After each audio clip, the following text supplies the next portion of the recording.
kita masuk dalam isu pejamkan mata. Tadi macam mana bila orang yang sembahyang dia pejamkan mata dia, ya. Jadi tuan-tuan, saya akan bacakan satu persatu insya-Allah dalam kitab ini yang dinamakan indahnya tuan-tuan sifat solat baginda Nabi Muhammad sallallahu alaihi wasallam. Bila sebut tuan-tuan perkara ini, ia adalah berpandukan apa yang diperhatikan oleh para sahabat ke atas sifat-sifat solat ataupun cara-cara baginda menunaikan sembahyang. A'udzubillahi as-sami'il 'alim minasyaitonir rajim. Bismillahirrahmanirrahim. An Syekh Al-Alamah Dr. Hasan Ali As-Saqaf Al-Qurashi Al-Hashimi rahimahullah ta'ala anhu wa nafa'na bi ulumihi fid daraini amin. Qala, katanya, apa katanya tuan-tuan? Isu memejamkan mata. Isu memejamkan mata. Dalam pertemuan kita yang lalu tuan-tuan, 16 dan 11, lalu kita sambung iaitu isu memejamkan mata. Qala, katanya, orang yang sedang sembahyang memejamkan mata itu mustahabun. Jika ia, ini sunat, jika ia boleh menenangkan hati. Ya, bab ni tuan-tuan kita kena perhatikan. Ya, isu memejamkan mata ketika solat tuan-tuan, pendapat mengatakan sunat jika ia boleh menenangkan hati.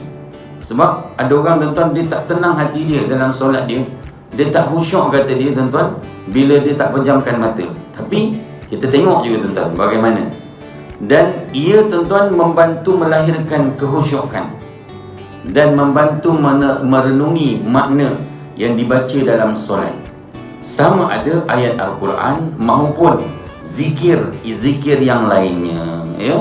Sama ada tuan-tuan ayat Al-Quran yang kita baca ataupun zikir-zikir yang lainnya dalam solat. Jadi pertama tuan-tuan dihukumkan apa? Mustahabun, iaitu sunat. Kita teliti nanti. Sama ada ayat Al-Quran jelas apa sahaja yang dapat menolong untuk melahirkan kehusyukan solat atau ketaatan lainnya. Ya, maka tuan-tuan, pertama, ia dikira sunat memejamkan mata. Hal itu disepakati para ulama ahli penelitian tahqiq, di antaranya oleh Imam An-Nawawi. Ini pertama, tapi kita kena detailkan sebab perkara ini tuan diperhatikan, ada beberapa pandangan. Imam Nawawi rahimahullah ta'ala anhu mengatakan, adapun memejamkan mata di dalam solat menurut pendapat yang terbaik adalah dibolehkan dan tidak makruh jika tidak ada bahayanya. Ya, kerana boleh jadi perbuatan memejamkan kedua mata itu mampu membantu melahirkan kehusyukan, ya, memberi fokus ataupun konsentrasi hati, ya, di samping mencegah pandangan liar, ya, dan menjaga dari kekacauan fikiran ataupun orang kita panggil sekarang ni jiwa kacau, betul ni? Jadi sedang sembahyang pun jiwa kacau, ya? Dalam perkara ini Ibn Munzir dalam kitab Al-Aswaq, menurut ahli ilmu ulama, dalam menjaga solat seseorang, khususnya menjaga mata, jika seseorang melakukan solat tidak dapat khusyuk dalam solatnya, maka hendaklah dia memejamkan kedua matanya.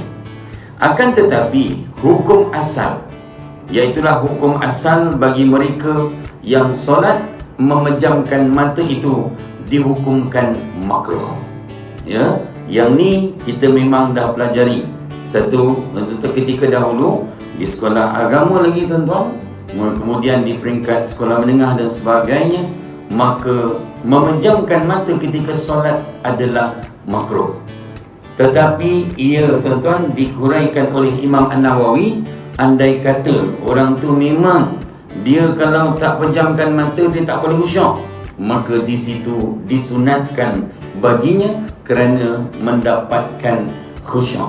Apapun kita tengok tuan-tuan, tajuk seterusnya ini iaitulah ubat khusyuk. Apakah ubat untuk khusyuk? Ya, Kadang-kadang ada sebahagian kita bertanya, apakah yang dapat mengubati kelalaian dalam solat? Ya, dan bila sebut lalai dalam solat, kita terus terpanggil, iaitulah dalam suratul Ma'un, fawailul lil musallin, iaitulah neraka wail. Ada neraka yang khusus tuan, namanya wail, bagi orang yang lalai dalam solatnya. Apakah maksud lalai kat situ?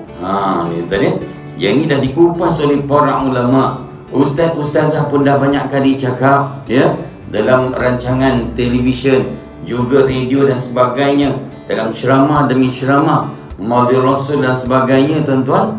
Memang bila mana dikatakan bahawa keadaan seseorang, tuan-tuan, yang lalai dalam solatnya, di dalam suratul Ma'un, ara'aital ladzi itu kan, maka yang jelas di situ pokoknya adalah orang yang tak jaga sembahyang. Ya, orang yang tak jaga sembahyang. Ya, dalam balik itu, tuan-tuan, bagaimana dengan kita? Kita yang dalam solat, tuan-tuan, susah nak khusyuk. Confirm.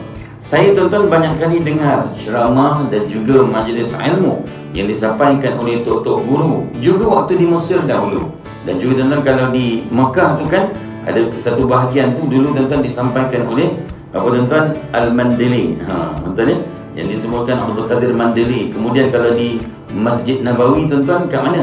Masjid Nabawi tu dekat bahagian belakang tu kan, cari yang berbahasa Melayu.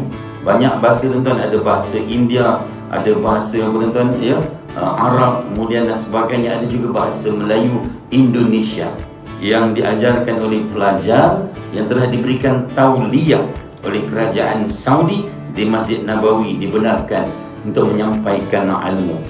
Tuan, sebab itu kalau nanti ditakdirkan dapat pergi umrah ataupun haji, ingat selama umrah tu 4 hari, tuan, lebih kurang 3 hari 4 malam ataupun 4 hari 3 malam berada di Madinah tu, usahakan, ya, ikut kelas pengajian tersebut di antara maghrib hingga ke isya.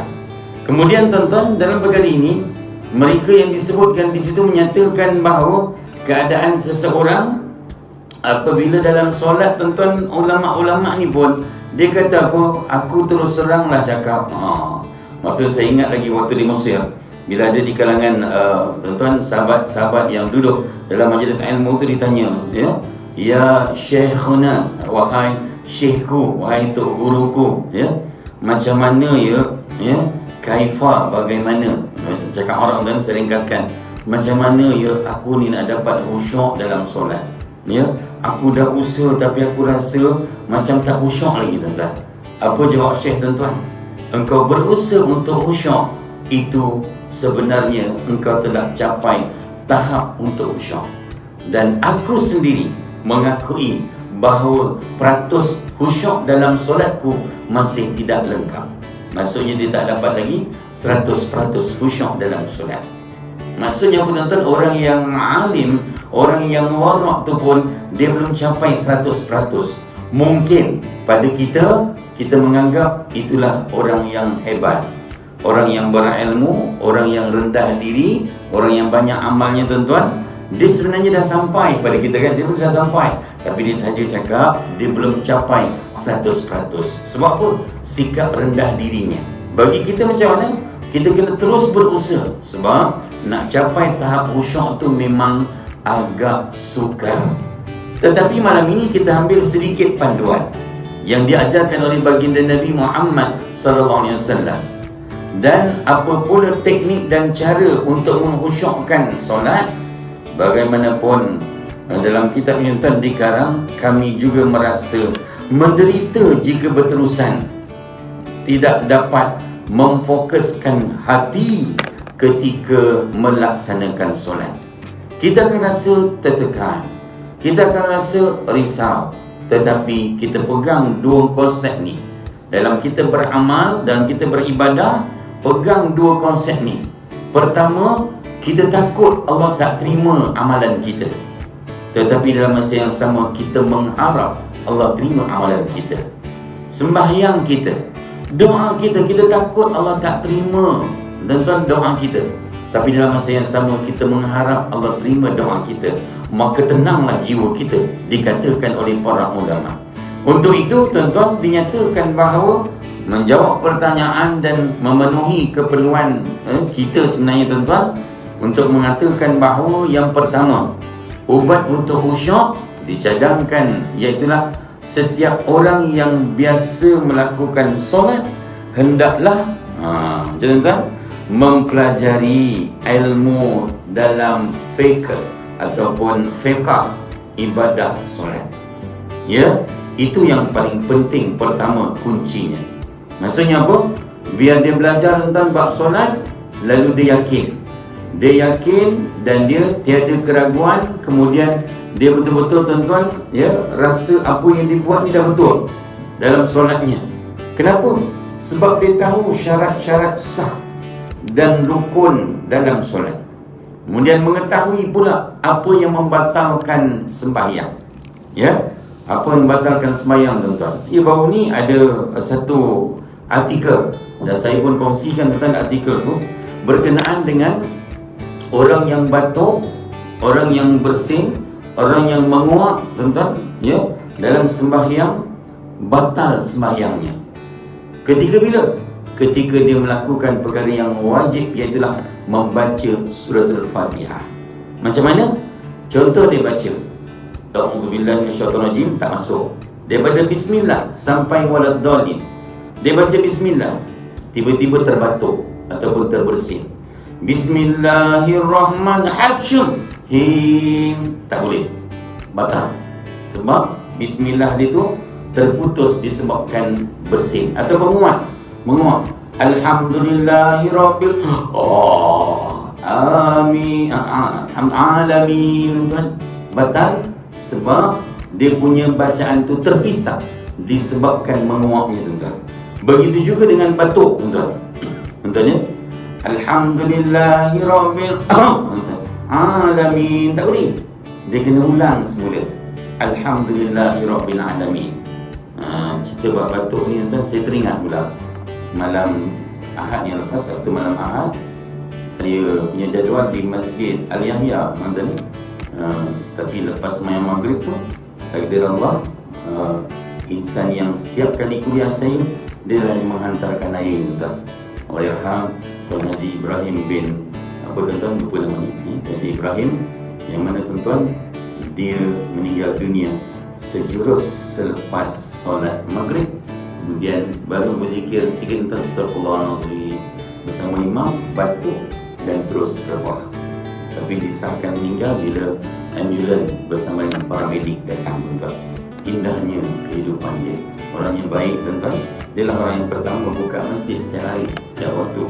Maka tuan-tuan, kita mohon pada Allah agar apa yang dikecapi oleh insan yang bernama Allahyarham Tuan Haji Ibrahim bin Yasir tu tuan-tuan, akan kita dapat sama, iaitulah mudah-mudahan mati dalam husnul khatimah. Kalau diizinkan Allah, kita meninggal di Raudhah. Macam baru ni kan, kalau tahun lepas orang Selangor, baru ni tuan orang Indonesia meninggal dalam Raudhah. Istimewa tuan, taman daripada taman syurga, namanya Raudhah. Apapun, kita teruskan berdoa, Allahumma khtim lana bihusnil khatimah wa la takhtim alaina bisu'il khatimah.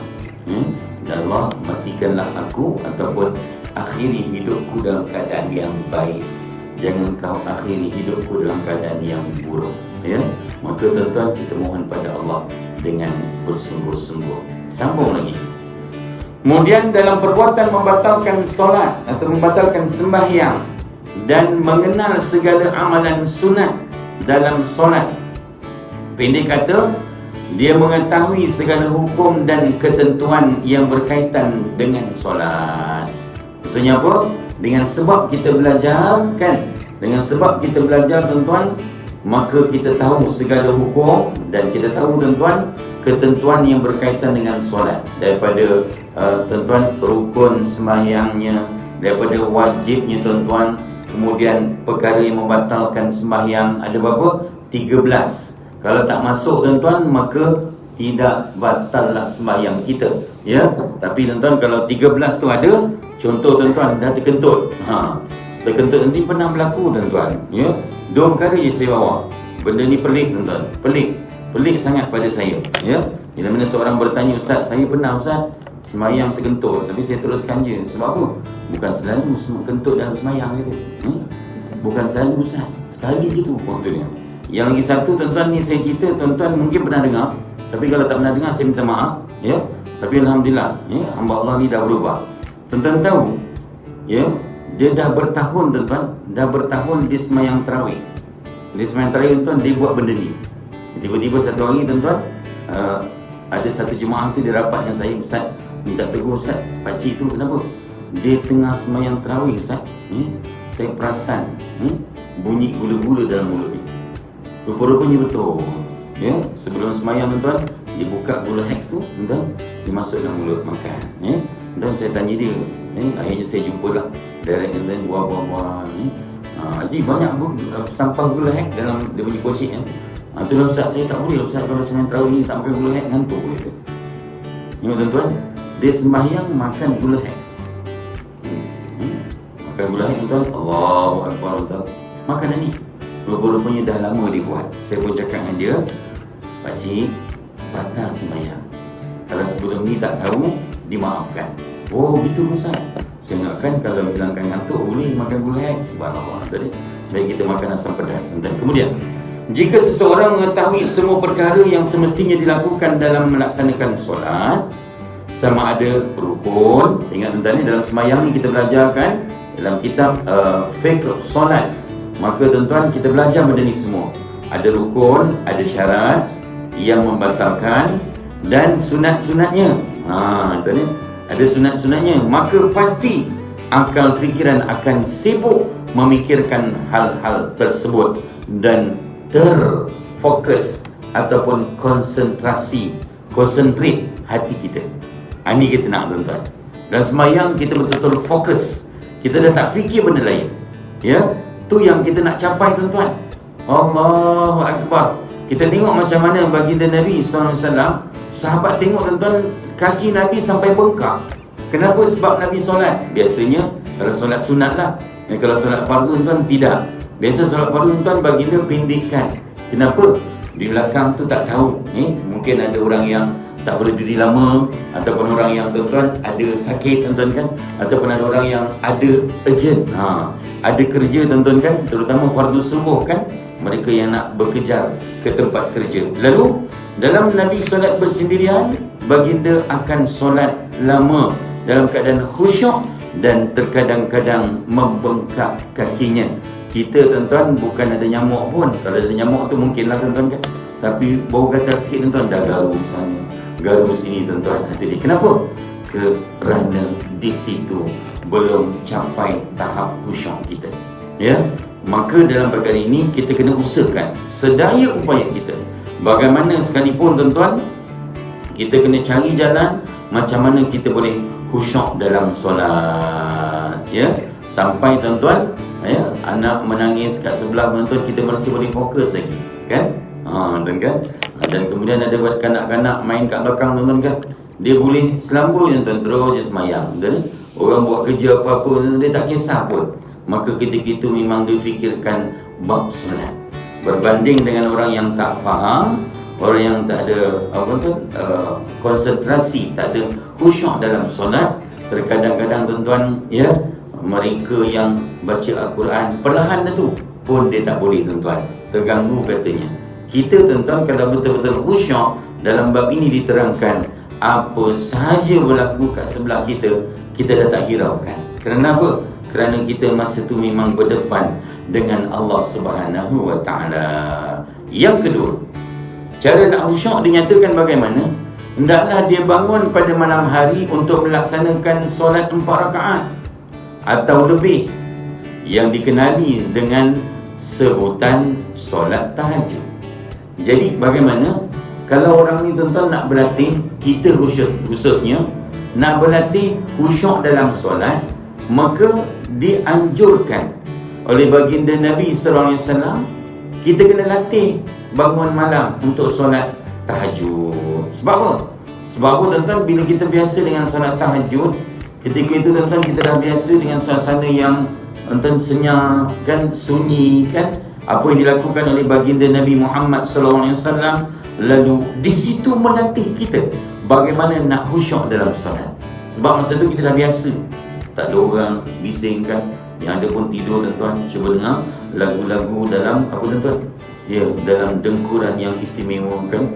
Nanti kena fikir tuan-tuan ni, ada orang dia risau sangat. Nanti ni, Ustaz macam mana Ustaz nak hilangkan bunyi dengkur ni? Dengkur siapa? Dengkur isteri saya. Oh, isteri pun dengkur. Biasa suami, kalau suami patut kita rasa syukur sebab dia masih ada lagi kat sebelah kita. Takut dia dah tidur kat sebelah orang lain tuan-tuan, nanti dia isteri kedua ataupun keempatnya, terus keempat tuan-tuan. Ya. Entah apa ceritanya, dinyatakan bahawa dia hendaknya melakukan solat tahajud sendirian dan tidak berjemaah. Nak apa? Nak latih diri dia supaya khusyuk. Ini kaedah dia. Ya, tapi bukan bermaksud kita kalau sembahyang tahajud mesti seorang, tidak. Sembahyang tahajud, qiyamul lail, yang mana saya tuan-tuan sejak semenjak ni tuan rasa syukur, rasa bangga sangat. Kenapa? Kawan-kawan saya tuan-tuan banyak yang selalu WhatsApp saya ketika 2:30 pagi, 3 pagi, ya. Direct je, Ustaz, jom tahajud tuan-tuan. Dia tahu saya belum bangun. Betul? Bunyilah handphone, ting tuan. Siapa pula ni tuan-tuan? Yang ada tuan lagi best, siap miss call lagi. Miss call lagi tuan-tuan, ada dia. Betul-betul sahabat tuan-tuan. Sebab apa? Nabi kata apa? Kemuliaan seseorang itu terletak pada qiyamul lailnya. Ya, orang yang boleh jaga qiyamul lail adalah insan yang hebat. Lalu Allah berfirman di dalam Al-Quran melalui suratul Isra. Isra tentang cerita Isra Mi'raj. Tapi kita ambil ayat ini tuan. A'udzubillahi minasyaitonirrajim. Wa minal laili fatahajjud bihi wa minal laili fatahajjad bihi nafilatan lak asa an yab'athaka rabbuka maqaman mahmuda. Sadaqallahu azim. Apa maksud dia? Dan dari sebahagian malam maka bertahajudlah. Lakukanlah solat malam hari sebagai tambahan bagimu. Ya, maksudnya apa? Allah perintahkan kita sembahyang malam hari ini sebagai tambahan bagi kita. Sambung lagi. Semoga Tuhanmu membangkitkan, yakni menempatkan kamu pada maqam, yakni kedudukan yang terpuji. Tengok, ya, maksudnya apa? Dalam Al-Quran Allah sebutkan firman-Nya, orang yang boleh bangun dalam qiyamul lail sama ada 2/3 malam. Ya, paling awal bila? Selepas pertengahan malam. Kan ada kan orang yang dia kata, Ustaz, dah terlambat Ustaz buat kerja ni, ya, rasa macam apa? Tak boleh sedar ni Ustaz. Tengok dah pukul 12.30. Boleh tak sembahyang tahajud? Silakan. Ya, maka tuan-tuan, yang tu kita rasa syukur sangat. Kemudian tuan-tuan, mereka yang boleh bangun, pukul apa nak bangun? Seeloknya 2:30 pagi, 3 pagi contoh. Habis kalau terlewat bila? Sekurang-kurangnya sebelum azan subuh. Sebab tu kat Mekah ada apa tuan-tuan? Ada solat azan yang pertama, mengejutkan kita supaya sembahyang tahajud kan. Tapi bagi kita jemaah Malaysia kan, dah kumpul duit banyak-banyak, kemudian pergi ke Mekah haji tuan-tuan, contoh 10,000. Kemudian tuan-tuan begitu juga yang ikut haji package sampai 48,000. Tapi kat sana pergi subuh lambat tuan-tuan, maka rugilah orang seperti ini. Sepatutnya sebelum azan pertama lagi dah pergi. 3 pagi dah kumpul kat lobi pakat dengan kawan-kawan. Pergi mana? Pergi ke Masjid Nabawi kalau di Madinah. Masuk ke Raudhah, duduk di atas pangkil ahli sufi. Dan kalau di Makkah tuan-tuan, carilah lokasi di antara rukun Yamani dengan Hajarul Aswad, qiyamul lail memandang Kaabah. Ni tuan-tuan, maka disebutkan bahawa sesungguhnya, tuan ya, sahabat kita dari Johor Bahru ni, orang bank pun sama tuan selalu bertanya ni, ya. Maka tuan-tuan dinyatakan bahawa sesungguhnya Allah kata apa? Orang yang boleh jaga dalam qiyamul lail ni sebenarnya istimewa untuk dia Suratul Isra ni, janji Allah apa? Maka Allah akan bagi dia kedudukan yang terpuji. Hari ini kita tak usah fikirkan pandangan terpuji dari manusia, dari makhluk. Kita kena fikirkan pandangan terpuji dari Allah. Maka kita akan bahagia dunia akhirat. Nanti tuan-tuan, pandangan makhluk akan ikut sama. Kita kejar Allah dahulu, maka dia akan ikut. Sebab orang yang kalau betul-betul ikut apa yang Allah perintahkan, semua orang suka. Daripada siapa tuan-tuan? Tak kira siapa saja, maka orang akan suka tengok kita. Termasuklah ahli keluarga kita sendiri, isteri dan anak-anak kita tuan-tuan. Kemudian sama-sama disebutkan bahawa dalam perkara ini hendaklah dia memulakan solat 2 rakaat yang ringan. Ni disebutkan dalam Qiyamul Lail. Kenapa? Antara kaedah dan ayat dalam tuan dikata ubat untuk khusyuk.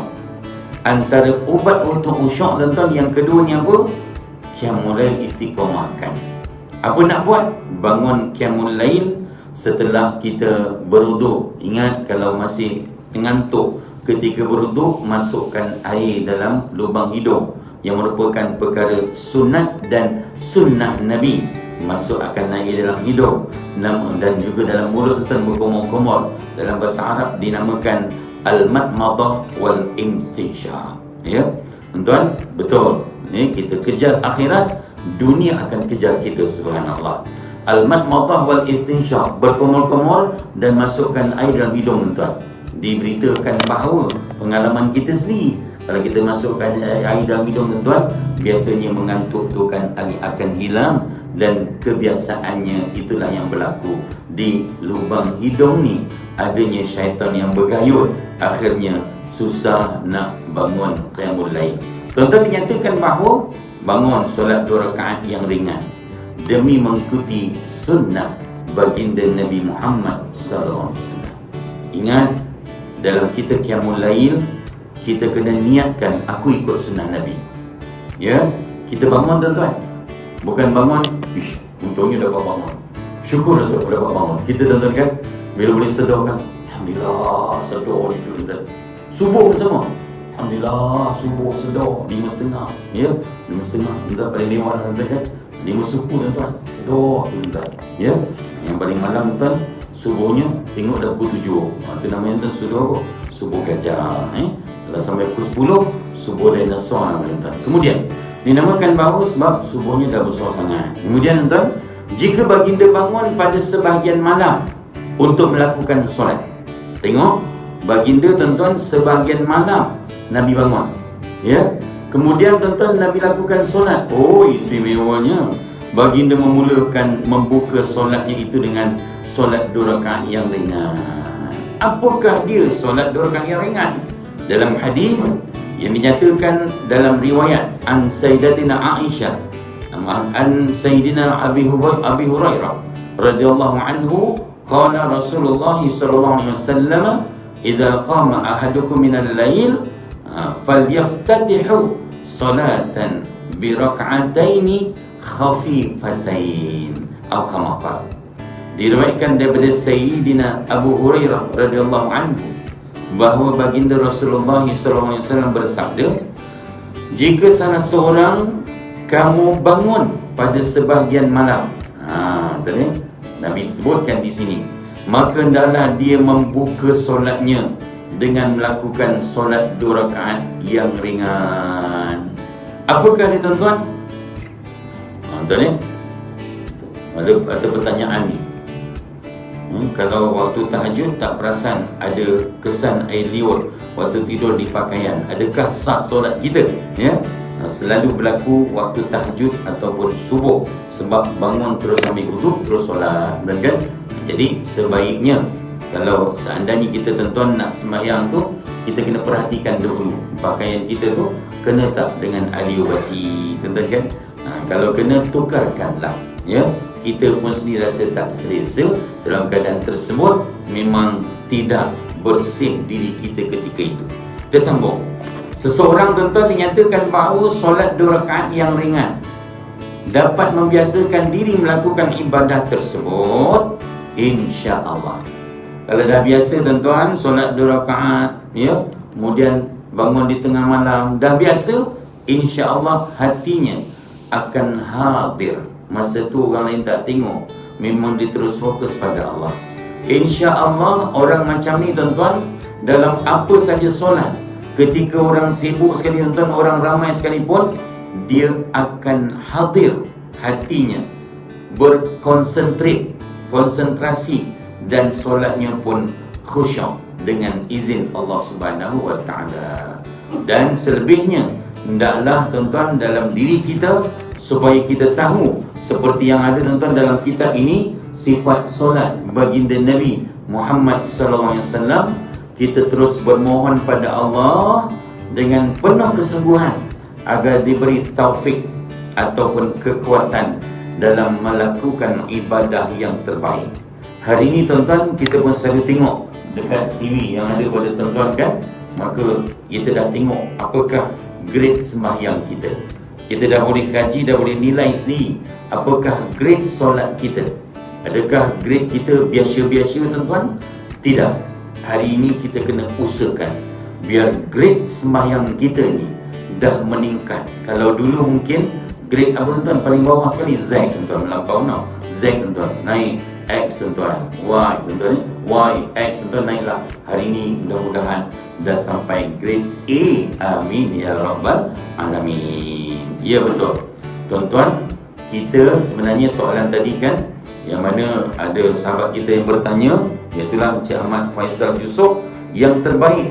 Cik ajak Banjari ingatkan saya tuan-tuan, yang terbaik supaya apa? Supaya kita dapat mandi waktu pagi. Ia merupakan sunnah baginda Rasulullah SAW. Dan ikut kajian doktor, rupa-rupanya memang betul. Tuan-tuan, kita ni kalau cek-cek diri kan tuan-tuan, dekat lab-lab ni kan, kadang-kadang tak ada jantung, tak ada kencing manis, tak ada tuan-tuan. Lalu tiba-tiba yang sangkut apa? Kolesterol. Kolesterol tuan ada tu, contohnya saya lah sendiri tuan-tuan, ada sikit kolesterol, pergi kat laboratory tuan-tuan, sikit kolesterol, lain alhamdulillah okey. Lalu tuan-tuan, saya tengok kawan saya tu, saya ingatkan sebab gemuk tuan-tuan, kawan saya badan kedengking tuan-tuan, pun masalah ni kolesterol. Maksudnya kolesterol bukan pada orang gemuk je tadi, pada yang kurus pun sama. Maksudnya tuan, orang yang mandi pagi, maka insya-Allah akan memberikan kepada mereka ini hikmahnya apa? Dapat mengurangkan kolesterol. Kemudian tuan-tuan, dinyatakan bahawa sesungguhnya sebelum kita solat sunat, maka eloklah kita amalkan bersihkan diri kalau dapat sampai mandi di waktu pagi selepas jam 3 pagi. Kemudian makruh berpaling ketika mendirikan solat kecuali jika diperlukan. Maka tuan-tuan, kita akan sambung bab ni. Makruh berpaling pandangan kanan, kiri tuan-tuan, atas. Tengah sembahyang tuan tengok atas. Tuan-tuan, kenapa dia tengok ada cicak tuan-tuan? Cicak, tapi ada cicak tuan-tuan. Apakah hukum dia berpaling pandangan tuan-tuan? Sedangkan kita dah tahu, kita sembahyang tuan, mata kita tengok pada mana? Pada tempat sujud. Wan nazar mahalli sujud. Wan nazar, dan mata pandangan kita ni melihat ke tempat sujud. Wan nazar mahalli tempat sujud, mahalli sujud. Maka berpaling di dalam solat itu ada beberapa bentuk. Bagaimana berpaling pandangan dalam sembahyang? Yang pertama, berpaling sehingga mengubah posisi dadanya dan memalingkannya dari kiblat. Hal itu membatalkan sembahyang kerana salah satu syaratnya tidak dipenuhi, yakni tidak menghadap kiblat. Maksudnya apa? Contoh tuan-tuan, sana kiblat tuan-tuan. Kalau sebenarnya sana kan, nak mudah saya terangkan, sana arah kiblat. Kita tengah sembahyang tuan-tuan, kita alihkan pandangan kita. Kenapa? Mungkin tengah sembahyang tuan terdengar bunyi satu kat luar, bom tuan-tuan, kita pun pusing. Dada ni tuan-tuan, kalau dada ni pusing sekali, dah tak menghadap kiblat, batal sembahyang seseorang. Tak kira tuan berpaling kenapa? Berpaling tuan contoh tengok anak. Baru ni kan kecoh cerita tentang ustaz ceramah tuan, cerita bapa yang marah anak dia kalau anak dia main dalam masjid. Dia marah macam tuan. Dia dah pesan, kau kalau nampak bapa jeling mata je, siap kau balik rumah kena rotan. Betul. Jadi maksudnya kalau anak dia buat salah, bapa dia jeling mata. Betul. Jadi tiba-tiba dalam sembahyang tu anak dia buat salah. Anak dia buat salah tu, bapa dia pusing, tengok muka tuan-tuan, jeling mata tuan. Ketakutan anak dia tuan. Rupanya hari tu anak dia buat salah apa tuan? Dia orang yang smart, orang yang handsome, ya. Orang yang kemas tuan. Saya dah cerita sebelum ni kan, orang yang kemas. Ya. Tiba-tiba tuan hari tu dia datang sembahyang terlewat kan. Datang solat terlewat, hujan. Jadi jemaah dah habis dah, imam dah habis sembahyang. Tiba-tiba ada beberapa orang tuan bangun untuk tambah rakaat. Dia dah terlambat juga tuan. Jadi orang tu tambah mungkin rakaat kedua, rakaat ketiga, betul kan? Dia pun cari tuan, dia ikut sembahyang. Bawa anak dia kat sebelah. Bagus. Kalau dah boleh kita SOP tuan, galakkan bawa anak-anak. Tiba-tiba tuan, dan sembahyang tuan kan, pakcik yang ditepuk tuan, nak tepuk boleh, tak tepuk pun tak apa. Tapi saya tuan, dah beberapa tahun ni memang saya tak tepuk sebab saya bimbang. Pernah berlaku orang tepuk tuan, tersungkur, rupanya ada jantung tuan. Dia tepuk tuan, terus tersungkur tuan. Kenapa? Jantung tuan. Ini bahaya. Tuan, jangan. Kalau tak rasa, tak yakin, tak payah tepuk. Berdiri. Habis Ustaz, kalau dia tak niat jadi imam, kita tetap dapat pahala berjemaah. Ya. Tuan, dia pun tepuk perlahan tuan, dia semayang. Anak dia kat sebelah.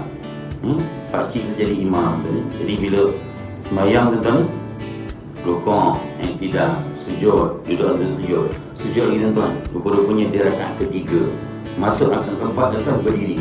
Masa berdiri tuan, anak dia ni memang anak yang dilatih. Macam tuan-tuan lah. Jadi anak yang kemas, yang smart tuan. Ya. Baju masuk dalam tuan kan, kalau pergi pakai jubah, sentiasa bergosok, tuan kan. Macam tuan-tuan semua kan. Kemudian tuan tiba-tiba palung kat depan yang tepuk jadi imam tuan, dia semayang, dia pakai kain plekat tuan, kain plekat dia terselip dekat celah-celah punggung dia tuan. Jadi anak dia memang anak yang kemas. Dia tengok, tak cantik ni nampak, terselip lah. Dia pun tarik kain Pak Imam. Dia tarik kain memang tarik, keluar tuan. Bila keluar tuan, dia rasa lega. Sebab apa? Kemas sikit tuan. Bapak dia nampak tuan, bapak dia marah. Bapak dia pun tulis jeling tuan. Bila bapak dia jeling tuan, dia ketakutan. Habis aku balik nanti kena rotan. Dia takut kena rotan tuan. Dia ambil tuan tangan dia jolok semula, masukkan semula tuan. Time dia jolok tu lah tuan, pakcik yang ditepuk jadi imam tuan terus sedar. Dia pun pusing. Dia marah tuan, dia batalkan sembahyang, dia marah. Dia nak sepak anak dia tuan, nak sepak budak kecil tuan. Kenapa? Sebab jolok buntut dia tuan. Pengajaran dia tuan, kalau kita rasa kain kita terselip ke, jangan buang masa tuan, tarik biar tidak terselip. Kita sambung selepas azan.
tambah sikit lagi tuan-tuan.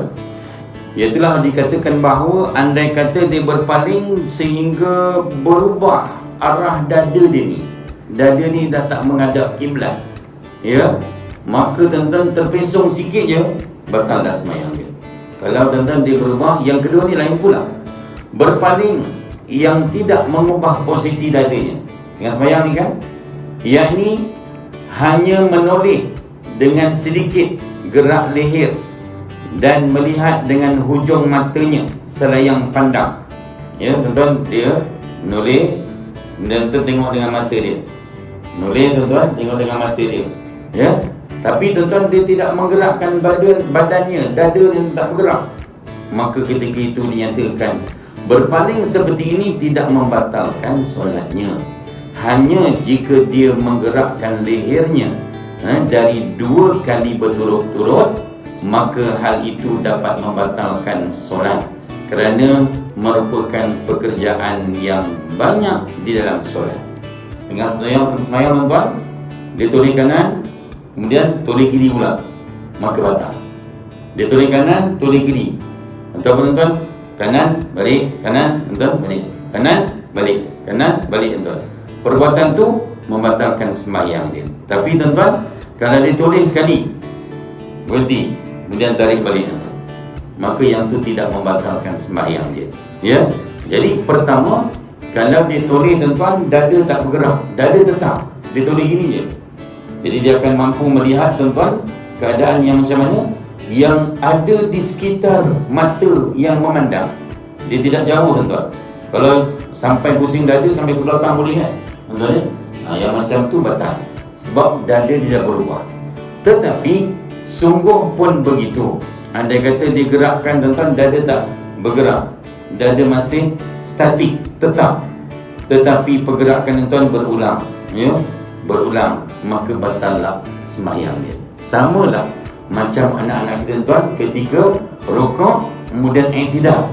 Ini kita kena ingatkan tuan-tuan, kena perhati anak-anak kita. Sebab tuan-tuan waktu rukuk kan, rukuk sami Allahu liman hamidah, kadang-kadang tangan masih bergoyang. Tangan tuan-tuan dekat tepi ni bergoyang tuan, tak nampak bergoyang. Ini tangan tuan, bila bergoyang 1, 2, 3 batal. Sebab tu kita latih anak-anak kita dalam sembahyang ni tuan-tuan, sami Allahu liman hamidah, Rabbana lakal hamd, tangan terus lekat dekat tepi kaki, terus macam kena gam, macam ada magnet tuan-tuan, terus lekat. Supaya apa? Supaya dia tak bergerak-gerak. Kalau tak tuan-tuan, sampai ke besar lah dia sembahyang tuan, sami Allahu liman hamidah ya Rabbana walakal hamd, maka perbuatan menggoyangkan tangan itu adalah membatalkan sembahyang kerana bergerak lebih daripada 3 kali berturut-turut. Ya. Kemudian tuan-tuan, perkara inilah yang ditekankan oleh baginda Nabi Muhammad SAW. Berpaling seperti yang kedua itu, jika tidak sampai membatalkan solat dan ada kepentingan, dibolehkan dan tidak makruh. Macam apa? Macam bapa tadi yang tegur anak dia, kenapa, ya, kenapa tarik kain pakcik ke depan, tadi kan. Jadi tuan, dia toleh, dia tak bercakap, dia cuma jeling mata je, ya. Perbuatan jeling mata tak batalkan sembahyang, ya. Maka tuan-tuan, ketika itu dia dalam mendidik anak dia. Bahkan jika mengganggu kehusyukan, maka boleh diharamkan. Tadi kalau dia sembahyang tu, dia toleh kanan tuan-tuan kan, mengganggu khusyuk dia, maka boleh diharamkan perbuatan tersebut. Dalilnya apa? Dalam hadis adalah hadis Sayyidatina Aisyah radhiyallahu anha mengatakan bahawa aku pernah bertanya kepada Rasulullah SAW tentang menoleh dalam solat. Dia pernah tanya kepada Nabi. Beliau menjawab, baginda menjawab, itu merupakan tipuan yang dilakukan oleh syaitan terhadap solat seorang hamba Allah. Maksudnya apa? Orang yang dalam sembahyang tuan-tuan boleh tengok kanan, boleh tengok kiri. Orang tengah sembahyang tuan-tuan, Katanya khusyuk kan, tapi dia rasa macam ada benda berlaku kat sebelah, dia pun toleh. Perbuatan dia menoleh tu adalah penipuan daripada syaitan. Supaya apa? Supaya kita tidak khusyuk dalam solat. Balik semula tadi kita bincangkan macam mana baginda solat, tuan-tuan, sampai apa? Sampai bengkak kakinya. Tak sedar, tuan, nyamuk gigit pun tak sedar, tuan. Tapi kita jangan, tuan, kan? Kalau boleh sembahyang tu, tempat tu tak ada nyamuk lah, bahaya. Edis, tuan. Sedang dalil yang menegaskan makruhnya memandang ke langit atau mengangkat pandangan adalah hadis baginda Rasulullah SAW yang bermaksud bagaimana keadaan seseorang yang mengangkat pandangannya ke langit dalam solat, hendaknya mereka berhenti daripada perbuatan itu atau pandangan matanya disambar petir. Nabi tegaskan dalam hadis, Sayyidina Anas bin Malik mengatakan bahawa baginda Rasulullah SAW bersabda, jauhi olehmu berpaling ketika solat, sebab berpaling dalam solat itu mencelakakan. Na'udzubillah. Jika mesti berpaling, kalau mesti paling, mesti pusing kepala, tuan, maka hanya dibolehkan dalam solat sunat. Maksudnya apa? Solat fardu, apa saja keadaan, tuan-tuan, kita jangan berpaling. Kenapa? Nabi dah sebut tadi, tuan, ia adalah penipuan daripada syaitan. Jadi, tuan-tuan, berpaling ke mana? Ke langit. Tinggal semain tengok langit, tuan-tuan. Ya? Tengok langit, tuan-tuan. Kalau kat luar, kat padang, tuan, contoh nampak langit. Ya? Maka, tuan-tuan, ketika itu juga ditegah oleh baginda Nabi Muhammad SAW. Manakala dalil yang membolehkan menoleh, yang bolehkan menoleh kerana ada keperluan dan halangan daripada hadis Abdullah bin Abbas, yang mana bermaksud Nabi Muhammad SAW berpaling dalam solatnya ke kanan dan ke kiri tanpa menggerakkan lehernya. Ya, berpaling, tuan, leher tak gerak. Betul, ya? Berpaling, leher tak gerak. Macam mana, tuan? Leher tak gerak tapi pandangannya berpaling kanan dan kiri. Leher tidak digerakkan. Kalau gini dah gerak, tuan.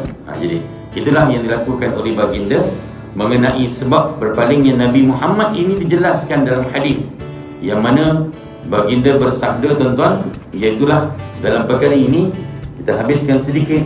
Dikatakan untuk solat subuh, solat khairun, as-salatu khairun minan naum, solat itu lebih baik daripada tidur, dan itu terjadi pada pegangan Hunain, peperangan Hunain.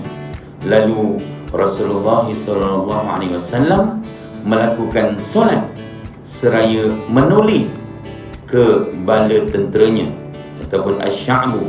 Maksudnya apa? Masa tu dalam peperangan ketika, tuan, peperangan Hunain, masa tu solat subuh, Nabi tengok ada sebab.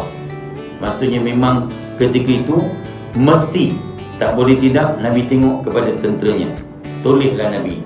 Dalam solat fardu yang biasa, Nabi tidak menolehkan pandangannya sewenang-wenangnya. Dan yang terakhir, iaitulah baginda Rasulullah SAW mengutuskan seorang penunggang kuda menuju bala tenteranya, iaitulah asy'abu, pada malam hari untuk memeriksa, yakni memantaunya.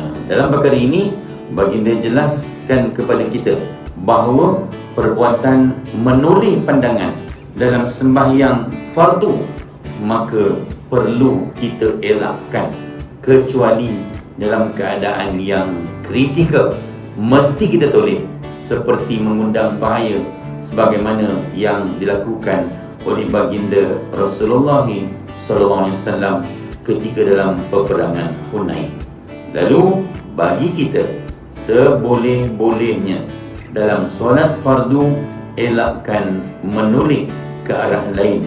Pandangan kita fokus kepada tempat sujud. Tengok benda lain pun elakkan. Ya, apatah lagi, tuan, tengah sembahyang, walaupun, tuan, benda baik. Baru ni ada yang bertanya, Ustaz, Kalau kita sembahyang tapi kita baca ayat Quran yang ada kat dalam masjid, kat dalam surau, contohnya kan ada masjid surau kan, tertulis tuan ayat Quran, ya, kemudian dibaca dalam sembahyangnya, ya, dia baca masa tu tuan-tuan bukan dia baca untuk solatnya, sedangkan dia menjadi imam, ya, bukan menjadi imam, dia menjadi makmum, iaitu mengikut imam, sengaja dibaca tuan-tuan. Ketika itu andai kata berlaku sedemikian, inilah yang disebutkan oleh baginda Nabi SAW, iaitulah memandang arah selain daripada tempat sujud, mahallis sujud. Semoga dapat kita tambah baik lagi dalam amalan harian kita, khususnya dalam solat 5 waktu.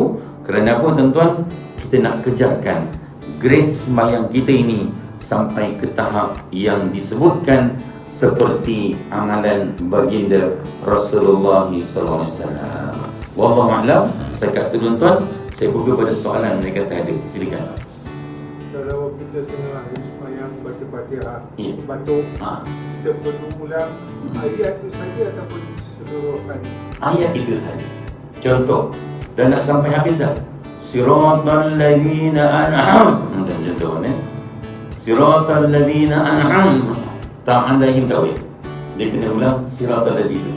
Siratal ladzina an'amta alaihim. Jadi selesai. Jadi bukan perlu ulang daripada awal Fatihah. Terima kasih tuan. Soalan lain kalau ada? Alhamdulillah tuan. Jika tiada, ya tuan. Ya.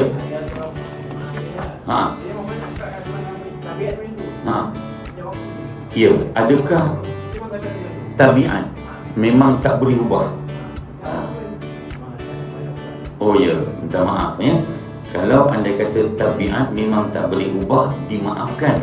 Tetapi sebenarnya semua tabiat ni, kalau kita dah tahu dia boleh membatalkan sembahyang kita, sebolehnya kita ubah supaya tidak berlaku lagi. Tuan-tuan tu yang kadang-kadang sampai diikat tangan dia.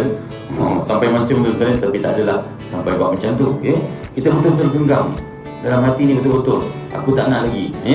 Tuan, seperti orang yang minta maaf tuan ni, kalau ada kat sini tengah sembahyang tuan ni, biasa kita nampak yang ni biasa. Dia tengah sembahyang tuan, contoh, yang tu mungkin ada sakit, ya. Yang tu kalau boleh cari jalan, jumpalah doktor supaya dapat penawarnya. Mungkin hidungnya sentiasa gatal, ya. Cuba cari penyelesaiannya, ya. Begitu juga tuan-tuan orang yang sedang sembahyang tadi sikit-sikit garu, tuan, ataupun biasanya pegang hidung. Tuan, pegang hidung, tengah sembahyang tuan, pegang hidung. Jangan pegang hidung lagi tuan, ya.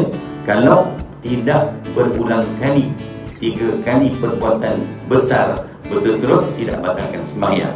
Tapi tuan-tuan, yang biasa kita tengok orang yang tabiat ni, dia selalu tuan-tuan. Jadi kena cari jalan macam mana boleh buang tabiat tu. Kalau memang dah tak boleh, memang dah ditakdirkan aku ni selain semua okey, aku cacat bab tu je, nak pegang hidung je. Betul ni? Wallahu a'lam. Terima kasih tuan. Soalan lain kalau ada tuan-tuan? Alhamdulillah. Jika tiada, setakat itu dulu. Yang baik daripada Allah Subhanahu wa ta'ala, yang buruk itu mungkin kifarah untuk diri saya. Minta ampun, minta maaf. Aku qouli hadza astaghfirullahalazim li wa lakum wa lisairil muslimina wal muslimat wal mu'minina wal mu'minat al ahya'i minhum wal amwat. A'udzu billahi as-sami'il 'alim minasyaitonir rajim. Bismillahirrahmanirrahim. Alhamdulillahirabbil alamin. Wassalatu wassalamu ala asyrafil anbiya'i wal mursalin wa ala alihi washabbihi ajma'in. Ya Allah, ya Rahman, ya Rahim, kurniakanlah kesihatan dan keafiatan serta keselamatan kepada kami semua ya Allah, khususnya kepada rakyat, khususnya dalam negeri Johor dan Malaysia ini ya Allah, yang bertambah jumlah mereka yang mengidap positif COVID-19, khususnya kepada sahabat-sahabat syurga kami di daerah Batu Pahat dan juga daerah yang lainnya ya Allah, agar dipermudahkan urusan rawatannya ya Allah. Juga kepada imam-imam, bilal-bilal, ustaz-ustaz, ustazah-ustazah, mereka yang berada di kawasan tongkang pecah dan sebagainya ya Allah, agar disegerakan, dikurniakan kesembuhan dengan keajaiban kuasa-Mu ya Rahman, ya Rahim, ya Zal Jalali wal Ikram. Hindarkanlah kami daripada penyakit yang sangat berbahaya ini ya Allah. COVID-19 ini ya Zal Jalali wal Ikram, juga kepada ahli keluarga kami dan seluruh ahli Korea Surau Al-Falah ini dan seluruh umat dalam negeri Johor, di tanah air kami tercinta dalam dunia ini ya Allah. Hapuskanlah segera COVID-19 ini ya Zal Jalali wal Ikram. Rabbana atina fid dunya hasanah wa fil akhirati hasanah wa qina adzabannar. Wa sallallahu ala sayyidina Muhammad wa ala alihi wa sahbihi wa sallam. Walhamdulillahi rabbil alamin.